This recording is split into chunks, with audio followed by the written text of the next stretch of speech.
Nire karrera amaierako proiektua Anpo Kooperatiba elkartean burutu dut eta komunikazio alorrean. Bere titula izan da Anpoko komunikazio plan estrategikoa. Nire esperientzia ezin hobea izan da, bai profesionalki eta pertsonalki. Profesionalki eta akademikoki gauza ugari ikasi ditutelako, batez ere komunikazio alorrean, eta pertsonalki oso baloratua sentitu nahi zelako, nire ekarpenak entzun dituztelako eta azken finean lagun asko ere egin dituztelako.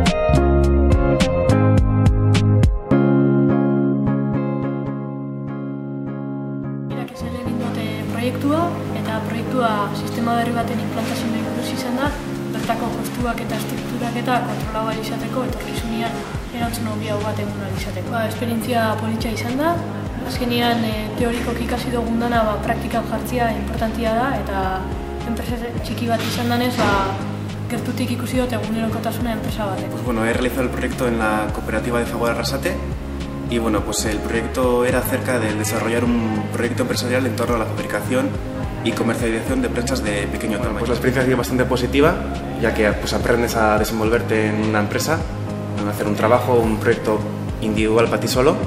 Y de experiencia, ¿qué es lo que me ha aportado el estar en una empresa? Pues yo hasta ahora no había hecho ningún tipo de prácticas ni trabajado en ninguna empresa y sirve para dar los primeros pasos en una empresa y conocer un poco más el mundo de las empresas. El proyecto fin de carrera lo he estado realizando en la empresa de Bergara Industrias Ugato, que se dedica a la tornillería y elementos de fijación. Y con el objetivo al final de proponer y lanzar una nueva web corporativa y tienda online. Los conocimientos que he adquirido mediante este proyecto han sido la introducción básica al mundo del desarrollo de la web. También he adquirido funcionalidades del posicionamiento en buscadores y sus herramientas.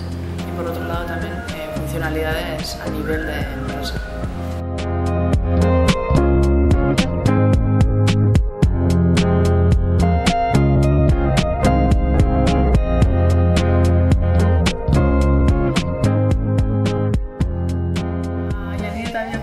Markan proiektua Up2Soft APS enpresan, eta gure proiektua izan da software baten merkaturatzea analizatzea. Esan da moduan, Danimarkan egon gara proiektua egiten eta guretzako bientzako esperientzia oso positiboa izan da.